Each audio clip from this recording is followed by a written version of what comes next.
Skandal korupsi pejabat Pertamina yang gila dan nekat menduduki klasemen sementara kasus korupsi terbesar di Indonesia.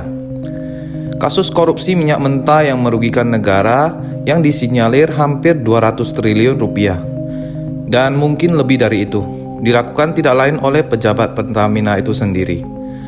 Sungguh miris, di mana saat ini negara kita sedang berjuang menyelamatkan fiskal yang terancam, penghematan anggaran di segala sektor penting negara, malah dihadapkan dengan kasus mega korupsi tersebut.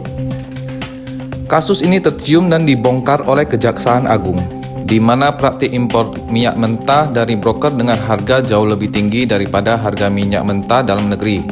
Lebih parahnya lagi, minyak dengan kualitas lebih rendah dijual dengan harga lebih tinggi, yaitu pertalit harga Pertamax.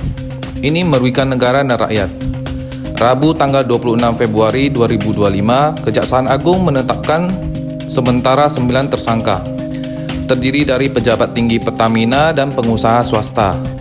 Salah satunya adalah Rifa Siahan, Dirut Pertamina, PT Pertamina Patra Niaga; Sani Dinar Saifuddin, Direktur PT Kilang Pertamina Internasional; Yoki Firmandi, Dirut PT Pertamina International Shipping; dan Agus Purwono, VP Freestock PT Kilang Pertamina Internasional, pejabat tinggi yang pastinya bergaji spektakuler.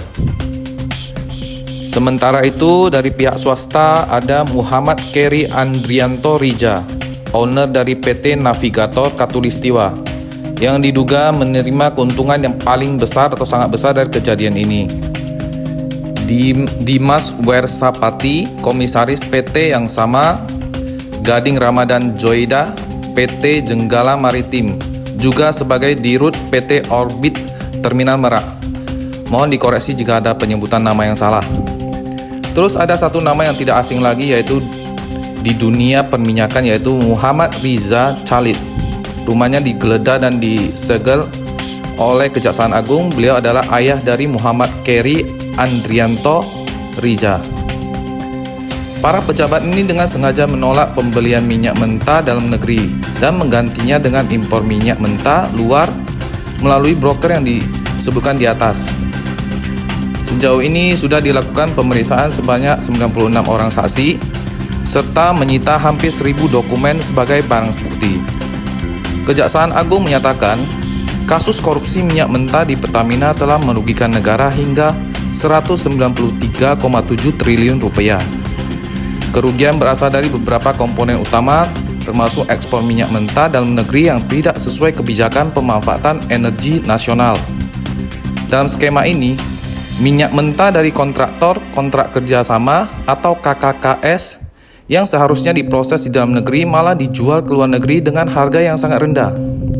Selain itu, kerugian akibat belanja minyak mentah luar negeri sebesar 2,7 triliun rupiah yang juga dilakukan tanpa proses yang sesuai aturan. Pemberian kompensasi untuk menutup selisih. Imbas dari kejadian ini, Pertamina diserang habis-habisan. SPBU di mana-mana dicurigai menjual oplosan. Pengecekan juga dilakukan di beberapa tempat. Masyarakat tentunya panik. Mungkin beberapa juga mengalami kerugian yang tidak disadari karena imbas dari oplosan tersebut atau praktek pertalit harga Pertamax.